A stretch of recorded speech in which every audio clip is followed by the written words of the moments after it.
isso aí, cacholeiros e cacholeiras, estamos começando com mais um Cachola Digital. E hoje vamos falar um pouquinho dessas novas modalidades de profissão, podemos dizer? Sim, novos tipos de contrato de trabalho. Novos tipos de contrato de trabalho, que é muito usado aí para quem gosta desse meio digital, né? E fica esperto, né? Tem que saber tanto o empregado como o funcionário, como o empregador, tem que ter uma experiência aí, tem que saber um pouquinho. E hoje estamos aqui com a doutora Roberta Pegoretti, amiga de infância também. Sim, já tem uma de infância, pois já podemos bagunçar bastante. Podemos, mas não pode falar os podres não, hoje, jamais, né? jamais. Só vamos falar da parte profissional. Ela que é advogada na área trabalhista, né, Roberta? Sou advogada na área trabalhista, tenho mestrado nessa área, estou fazendo doutorado em Direito Constitucional, mas a minha tese vai ser voltada a Direito do Trabalho também. Direito do Trabalho. Direito do Trabalho. Perigo essa mulher, Também é coordenadora do curso. Sou coordenadora do curso de Direito da Faculdade UniA em Santo André, no centro. Sou professora também, há mais de 10 anos na faculdade, também na área de Direito do Trabalho e de Direito Administrativo também. Nossa, já ficou com dúvida? Ficou com dúvida, só ir até a faculdade. Pode ir até a faculdade lá, que exatamente, responde tudo lá. Com certeza. Isso aí. Roberta, Oi. Vamos entrar nessa modalidade. Vamos lá. Há novas modalidades de trabalho aí, que já tinha essas modalidades, Sim. né? A lei, a nova lei, que já não é tão nova, né? Já está há um tempo aí, já 2 anos já. Já 2 anos circulando. Ela veio a regular, pelo menos, algumas modalidades. Sim. A legislação trabalhista, ela trouxe a reforma, né? Trouxe 3 novos tipos de contrato de trabalho que, na verdade, eles já existiam, né? Já existiam. Muita gente já fazia isso. Muita gente já faz isso, né? Que foi o teletrabalho, que a gente chama de home office. O independente, né?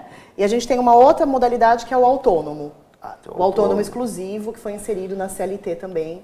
E aí é também uma outra característica, que é o pessoal PJ. que emite nota. É o PJ. Quero pejotização, o pessoal falava. Isso, a pejotização pela reforma, ela foi regularizada. Foi regularizada. Foi. Agora você tem o autônomo, que emite notas fiscais. E aí é claro que a gente tem que ter todo um cuidado, tem que ter toda uma situação para que não configure vínculo empregatício, porque no fim acaba configurando, né? Porque a lei chega ali alguma... a lei traz muita insegurança jurídica, na verdade, né? O pequeno empresário, ele vê aquilo e fala, opa, agora eu posso contratar por meio de nota fiscal, eu posso fazer um contrato, mas a gente tem que tomar muito cuidado com isso. Ele tem que saber que tem alguns pontos ali negativos que ele tem que segurar, tem vários pontos atento. que tem que alinhar, que tem que estar atento, senão configura vínculo de trabalho, né? Legal. E beneficiou? Você acha que ali, a lei nesse ponto, é claro que teve outros pontos negativos, mas nesse ponto, você acha que houve uma melhora ali? Olha, uma atração de pessoas, vamos contratar, uma consulta? Eu entendo que não. Não. O que a gente percebe muito na prática trabalhista é o seguinte: antes da reforma, você ia até o fórum trabalhista, você tinha uma demanda gigantesca, né? Então a gente chegava no fórum às 8 da manhã para a primeira audiência, atrasava, 7 horas da noite, aquilo estava aquela loucura. Depois da reforma, é notório que diminuiu. Então você chega hoje no fórum trabalhista, as demandas caíram, nossa, eu acho que um número bem por cima, assim, uns 70%. Tá? Se isso impactou de forma positiva no mercado de trabalho, eu creio que não. Porque, na verdade, as situações já existiam, as pessoas já trabalhavam de forma autônoma, o vínculo trabalhista já era, de alguma forma, fraudado. E com a reforma, isso traz insegurança, ao meu ver, para os pequenos empresários. Que eu acho que era justamente o que a reforma estava tentando tutelar. Porque, na verdade, no Brasil, quem gera emprego hoje, quem gera economia hoje, são os pequenos e médios empresários, né? São as pessoas que abrem suas empresas, enfim, e estão ali batalhando. E essas pessoas, muitas vezes, não têm uma base jurídica para entender o que essa reforma trouxe. Então, essas pessoas se valem da leitura simples da lei, que é o que a gente estava conversando antes de começar a gravar, faz uma leitura da lei, aquela lei seca, e lá na lei está dizendo, olha, eu posso contratar por meio de nota fiscal. Então essa pessoa vai lá e faz. Só que a lei trabalhista, e todas, né, ela não é aquela lei seca, ela está dentro de um contexto, ela está inserida num contexto. E esse contexto acaba prejudicando o pequeno e médio empresário, que se vale na lei, mas ele não sabe que a lei trabalhista é muito mais ampla. Entendi. E que isso vai gerar demandas como vínculo, como tentativa de fraude e uma série de situações. São coisas que às vezes ele não estava pensando que ia correr, ou estava pensando em fazer o bem ali, tá? E acaba não conseguindo... quando a gente estuda a lei... Alcançar. Quando a gente estuda a lei, na reforma a gente estudou muito, nós fizemos grupo de estudo nas faculdades, eu fui fazer vários cursos e tal. Então, a pessoa que pensou a lei, na verdade, ele nunca foi funcionário. Entendi. que é o MELEC. Né? O MELEC foi quem pensou na reforma trabalhista. Ele nunca foi funcionário. O pai era empresário e esse rapaz nunca foi funcionário. Então, a visão do funcionário faltou. Entendi. E a justiça do trabalho é uma justiça voltada para as pessoas que têm vínculo empregatício.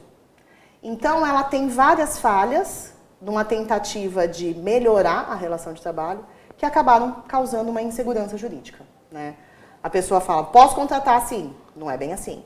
Como na MP da Liberdade Econômica agora, que foi sancionada. Entendi. Ah, ótimo, você só vai o ponto eletrônico agora por exceção. Será que pode? Não é bem assim. Né? Então, eu acho que a reforma trabalhista ainda...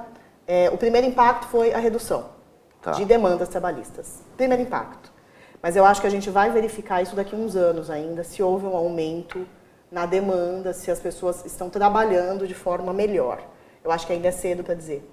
Ela entrou em vigor em novembro de 2017. A gente está em 2019 ainda, então eu acho que as primeiras decisões estão acontecendo. Ainda vindo. Eu acho que a coisa ainda está se desenhando. O pessoal ainda está chegando lá, tá tomando corpo. A gente tem as primeiras sentenças, mas ainda o pessoal está recorrendo, então eu acho que está numa linha bem nebulosa. Entendi. Eu acho que ainda é cedo para a gente falar que, nossa, ajudou o pequeno empresário. Eu acho que ainda é cedo a gente dizer. Então é legal pensar para o pequeno empresário, para o médio empresário, e tomar um cuidado ali. Eu acho que... Não ler só a lei seca, mas também consultar, conversar. Eu acho que, assim, eu sou advogada, parece até clichê eu dizer procure um advogado, mas não é.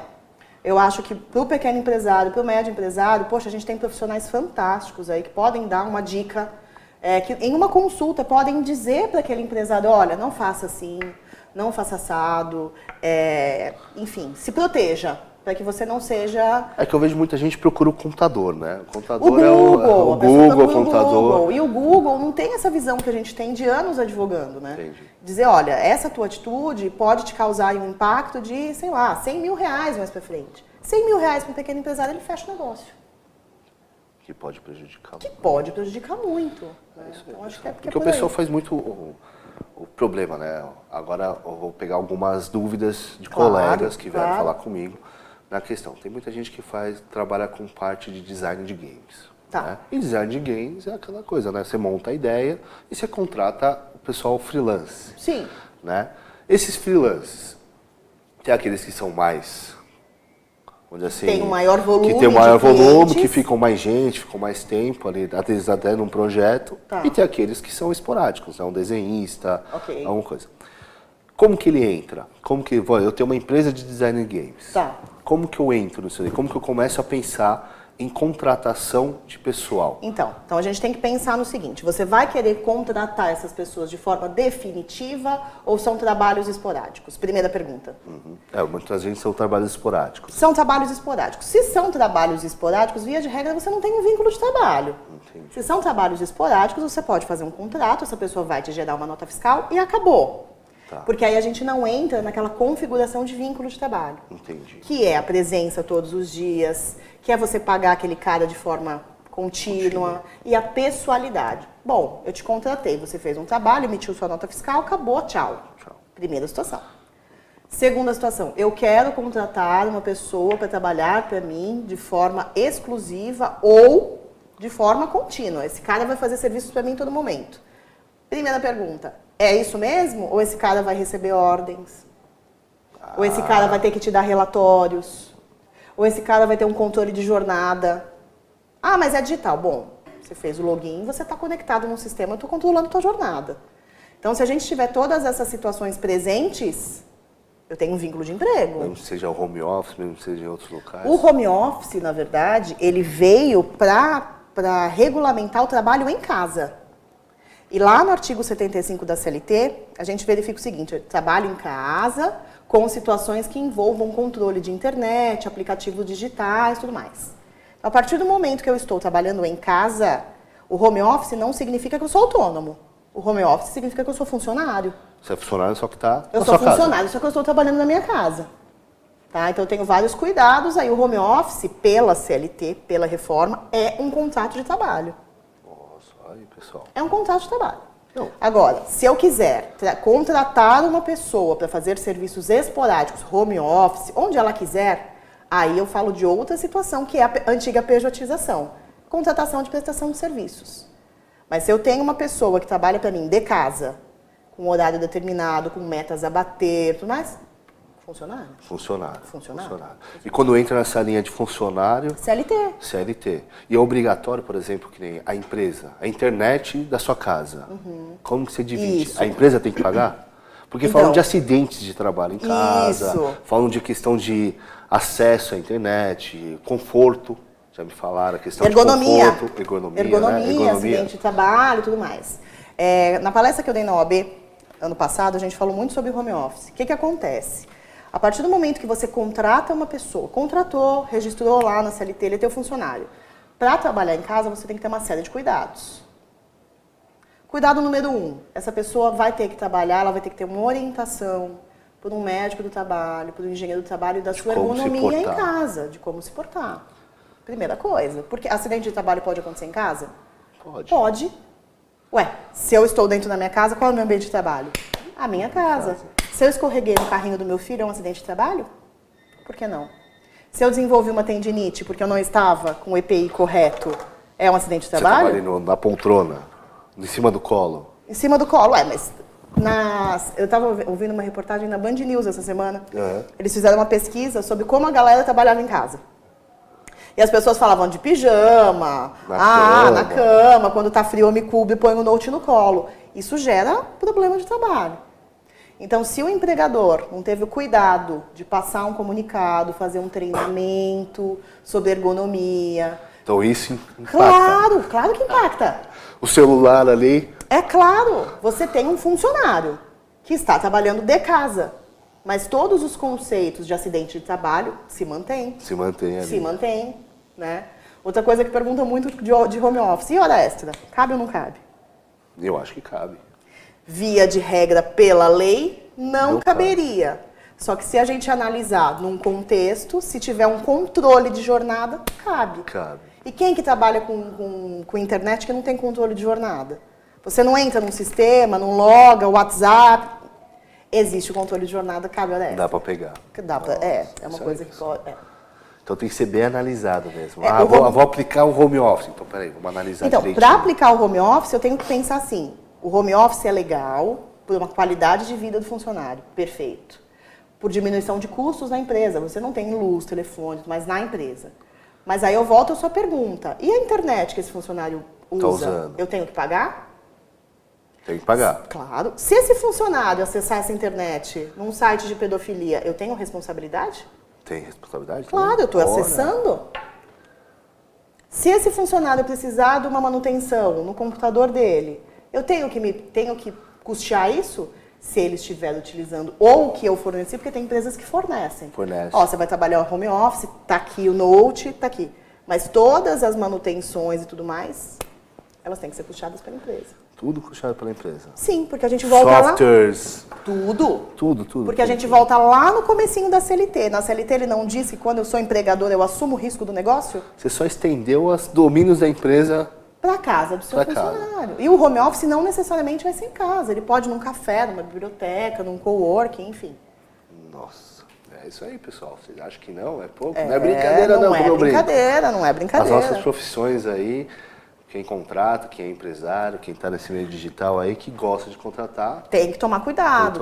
Tem que entender qual é a relação que você quer ter, tem que entender o que você quer fazer, a forma com que essa pessoa vai trabalhar para você, tudo tem que ser analisado. Vou pedir para segurar um pouquinho, a gente vai para um breve intervalo. Tá gostando? Curta, compartilha, entra lá na página do Cachola Digital, entra na página do Jornal ABC Repórter, entra na página da TV Grande ABC Repórter, assista a gente no canal 3, sempre canal 3 da NET aqui de São Caetano, ou canal 48, a gente passa as nossas reprises lá. Segura um pouquinho, a gente já volta, vamos para um breve intervalo, um break e já voltamos. Até já.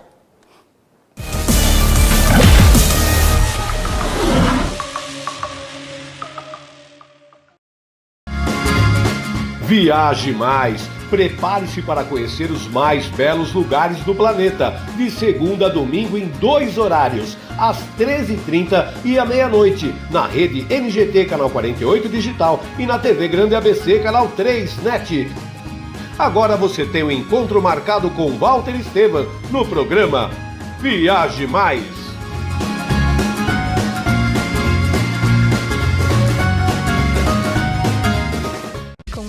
Juliana Flores, você está a um clique de deixar alguém ainda mais feliz. Entrega de presentes, flores e momentos únicos em até 3 horas em todo o Brasil.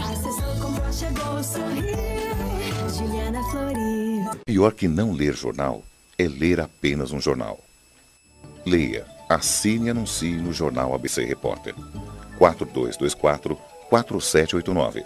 Se você é notícia, foi ou vai ser, ligue para a nossa redação ou mande um e-mail para redação@jornalabcreporter.com.br.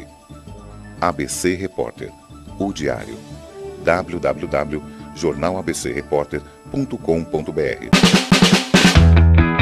Ei, quer saber como escolher a sua escola de inglês? Não pergunte pro boneco do posto. Não pergunte pra esse monte de gatos da sorte. Não pergunte pra essa estátua. Nem pra esse cara sem boca, né? Não pergunte pra essa boneca havaiana, pra essa turminha aí ou pro rapaz dessa foto. Mas esse balão de barba vai saber, né? Nah. Pergunte pra quem já faz IASIG e faça a escolha certa. Agora no IASIG você pode falar direto com nossos alunos e pais de alunos, tirar suas dúvidas e descobrir todos os motivos para estudar inglês aqui. Fale com a gente, fale com o mundo. IASIG, você cidadão do mundo. Sejam bem-vindos a To Go no Grande ABC. Confira os endereços da To Go, o seu mercado de congelados do ABC. A To Go oferece variedades em produtos congelados, um conceito de loja atacado e varejo, com produtos e custos baixíssimos. São 8 categorias: massas, pães de queijo, salgados, legumes, frutas, sobremesas, sopas e cremes. E uma linha deliciosa de sorvetes em massa, palitos e artesanais. To Go, mais prático, mais rápido, mais econômico.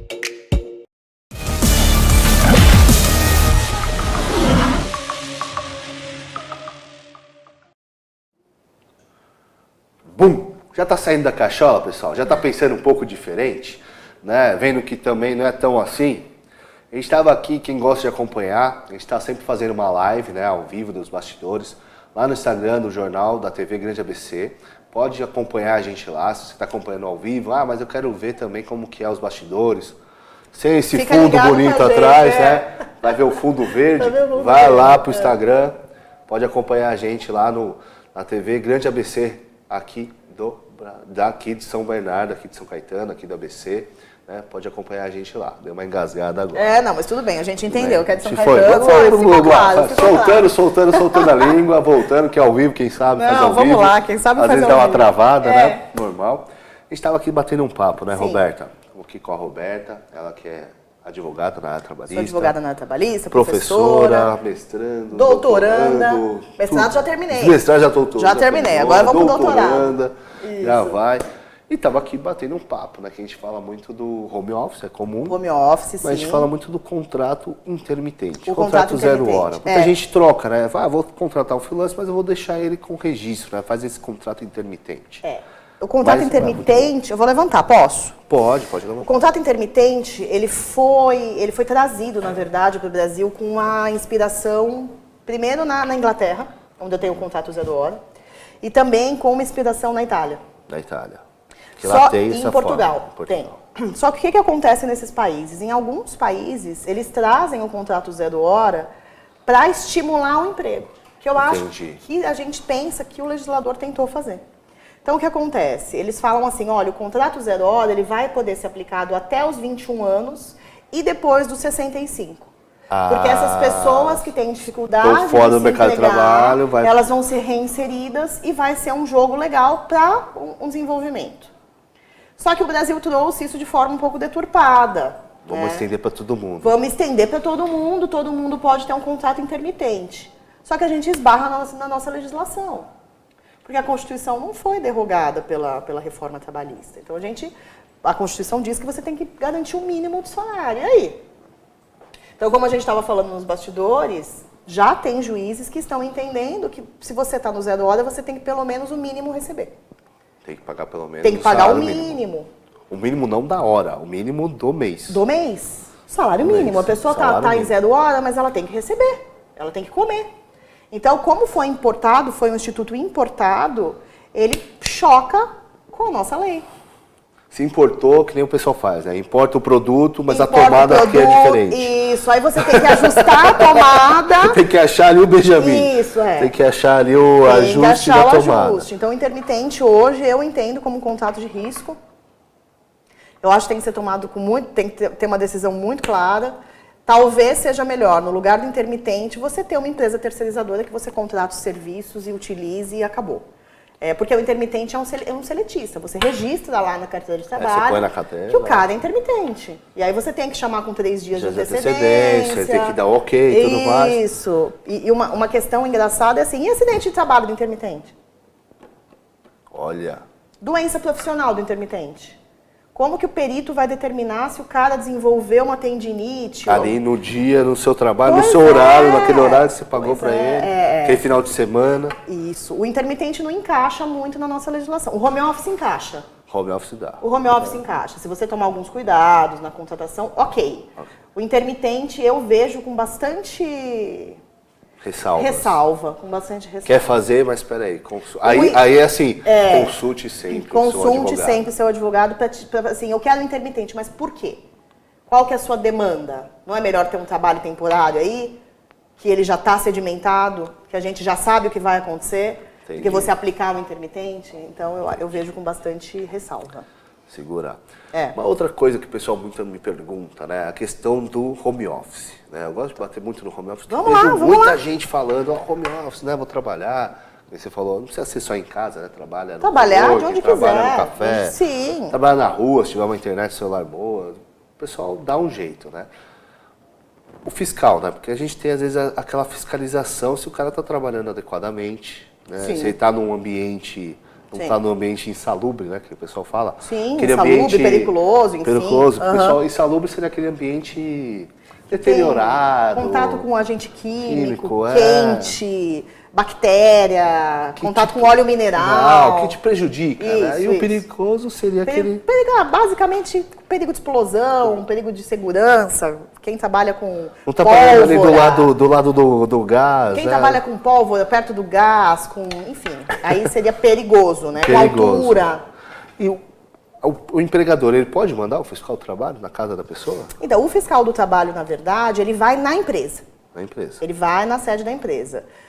Eu desconheço que um fiscal do trabalho vá lá bater na sua porta. Deixa eu ver, aqui tem muito home office. Deixa eu ver como que está esse esquema de home office. Na verdade, eu acho que a fiscalização do extinto Ministério do Trabalho, ela vai pedir para a empresa se ele tem os laudos corretos de ergonomia, né? Entendi. Se esse funcionário home office tem lá o termo do cara, se ele assinou que ele está ciente que ele não pode trabalhar com o filho no colo, né? Entendi. Então, eu acho que a fiscalização vai ser, né, tem que ser na empresa com essa documentação que é exigida para o cara trabalhar home office. Porque você tem que... Você fala, beleza, você vai para home office. Você vai para home office, você tem 15 dias... Mas, assina aqui, você tem que cumprir isso daqui. Isso, vou confiar em você. É isso. Você depois ele não pode alegar, não estava fazendo dessa forma. Claro que ele pode. Pode alegar? Pode. E pode prejudicar a empresa? Porque como você fiscaliza... Mas como que a empresa fiscalizaria? Então, não tenho uma ideia. Na verdade, a empresa tem que fiscalizar isso por meio dos exames, né, periódicos, para verificar. Tem que fazer exames. Tem que ter os exames periódicos, anuais. Porque se a pessoa não tinha uma LER e desenvolveu, o periódico vai determinar isso. Você não tá fazendo você não está fazendo direito, o que está acontecendo, vamos reorientar e tudo mais, né? Legal. Você tem que ter toda uma sequência Uma sequência aí de trabalho. Cuidados para o home office. O home office é fantástico. Eu não sou contra. Eu acho que hoje, inclusive para as empresas com mais de 200 funcionários, que precisam contratar pessoas com deficiência, o home office é fantástico. Porque a pessoa com deficiência não sai do seu ambiente, né? Ele consegue ter todos os cuidados e consegue desenvolver, ainda mais na área digital de vocês aí, o pessoal que tiver qualquer deficiência, a pessoa, né, que tem um laudo do INSS e tal, que precisa trabalhar, você contratar essa pessoa em regime de home office é maravilhoso. Dá uma estrutura para ele. A pessoa está dentro de casa, está com a estrutura que ele precisa, não precisa ir até a empresa. Então é um avanço aí para quem é um avanço. A parte de deficiência. E mesmo as empresas aqui em São Paulo, que definem home office 2, 3 vezes na semana, o cara até vai na empresa. Mas ele faz a maioria dos trabalhos home office, nada contra, né? A gente tem muito, o Tribunal de Justiça. O Tribunal de Justiça, os juízes já trabalham de casa, os assessores já trabalham de casa, nada contra, só tendo Tem que ter essa segurança Tem que ter essa segurança nas condutas, né? Como vai funcionar esse home office? O que eu espero do meu funcionário home office? E o que mais, por exemplo, a empresa tem que fornecer? Que nem a segurança. Existe a necessidade de fornecer uma segurança? Por exemplo, se alguém invade o apartamento, a casa dessa pessoa, assalta, rouba ali os utensílios, alguma coisa assim, não. há responsabilidade da empresa? Depende. Depende? Depende da situação. Se for uma coisa, assaltou por causa de algum produto da empresa, Aí seria sim. isso? Porque, na verdade, a gente sempre tem que partir do pressuposto do risco empresarial. Entendi. Quando eu decido ser empresário no Brasil, eu assumo risco. o risco. Tá. Eu assumo o risco. Ah, mas ele também é funcionário, mas ele também sabia? Não. Eu assumo o risco. Se houve uma violação da casa desse funcionário, em razão de situações da empresa, maquinário da empresa, aí a gente tem que analisar caso a caso para verificar se houve sim uma situação de dano material. Uma necessidade ali que precisava. Pessoal. Tem que analisar. E deixa eu perguntar, você falou da questão do autônomo.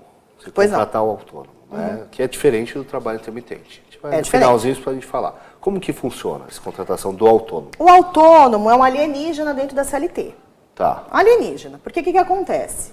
Ele diz que você pode contratar um funcionário autônomo exclusivo, desde que esse funcionário siga as normas. Ou seja, você tem um contrato de prestação de serviço com essa pessoa emita notas fiscais. Neste caso, ele não é um empregado. Ele não tinha nem que estar na CLT. Entendi. Mas eles trouxeram com a reforma a figura do autônomo exclusivo, com a intenção de regularizar o PJ. Essa é a grande verdade. Entendi. Então, o autônomo não é um funcionário. O autônomo é um terceiro, um prestador de serviço, que tem um contrato com você, emite notas fiscais para você e ele não tem uma relação de emprego. Então não tem subordinação, não tem mando, não tem subordinação, não tem habitualidade, não tem onerosidade, é uma coisa esporádica. Faça a hora que eu quero. A hora que eu quero, da forma que eu quero, onde eu quero. Eu só lhe Mas dou, você cobra só o trabalho. Eu só te entrego o que você me contratou. Tá ok. Eu quero que você faça um projeto 3D para aplicação no escritório de arquitetura. Entendi. Tá, é só isso que eu vou te fazer. Não vai ter controle de jornada. Mas eu quero você só para mim. Você é um prestador de serviço exclusivo. Ok, eu tenho hierarquia? Ah, tenho, é meu chefe. Então você é teu chefe, você não é prestador de serviços. Entendi. Se não é prestador de serviços, vínculo de trabalho. Já vínculo de trabalho. É isso daí, pessoal. Você viu que é difícil, parece dar medo, né? O pessoal fala, como você falou, assumir o risco do negócio. Dá medo, Tem alguns empresários que falam assim, mas como assim assumir o risco do negócio, né? Pelo amor de Deus. Não é assumir o risco, não põe um alerta ali, né? Tipo, don't panic, né? Não, primeira coisa, calma. Que ser empresário no Brasil é difícil, é um risco. Tem que analisar, é bom você sempre procurar pessoas que possam te instruir. Exatamente. É isso. Exatamente. Sempre estar respaldado. Eu acho que a prevenção é melhor do que a condenação na Justiça do Trabalho em valores altos. Eu acho que a prevenção é sempre bom. Não é a simples leitura, né? Mais uma vez, que clichê, procure sempre um advogado. Mas, poxa, é o teu negócio, é o teu contador, dinheiro. procura um advogado, tem que procurar os profissionais ali que estão na área, né? Que a gente fala assim, fazer o compliance, né? Exatamente. Na parte de direito, na parte trabalhista, na contábil, o que eu vou fazer, na lei de proteção de dados, quem mexe também, com isso. Isso é perigoso também. Não é isso mesmo. Então tem que ser bem trabalhado. A coisa tem que ser bem trabalhada, tem que ser bem pensada, para que não pareça uma inovação da reforma trabalhista. Não dê medo. Isso é Tanto que hoje a gente fala, né? Antigamente a gente falava, e claro, para o pessoal da área tributária, em planejamento tributário, né? Hoje a gente fala em planejamento trabalhista. Legal. Planejamento trabalhista. O que eu quero da minha empresa? Quanto eu posso perder? Quanto eu posso arriscar? Vale a pena um intermitente? Vale a pena um autônomo? Exatamente. Aí, pessoal, o tempo é curto. Obrigado, viu, Imagina, Roberta? Desculpa o tempinho, mas deu para dar uma pincelada. O pessoal gostou aí, eu acho. A gente conversou, espero que o pessoal tenha gostado. É isso aí. Agradeço a presença. Imagina. Se quiser fazer suas considerações. Não, eu só agradeço a presença. O Bruno é meu amigo desde pequeno. Agradeço a confiança dele me chamar aqui no programa dele e fico à disposição. Assim. Me chama de novo, eu venho, a gente fala sobre outra coisa. Vamos falar outras coisas aí. Quando você quiser, estamos aí. Deixa o pessoal mandar as perguntas, a gente monta de novo uma nova pautinha aí. Não tem problema. Isso aí, para mandar aí, pessoal. Vamos lá. Lembrando sempre, curta a nossa página lá no Cachola Digital, entra lá no Instagram, entra lá no Cachola Digital, entra aqui na TV Grande ABC, siga a gente lá nas mídias sociais, né? E assista a gente sempre lá, todo dia, toda segunda-feira, às 11 horas, canal 3 da NET aqui de São Caetano, com reprises no canal 48 da TV aberta. Pode seguir a gente, pode assistir a gente lá, vai ser um grande prazer. Um grande abraço, até o próximo Cachó Digital.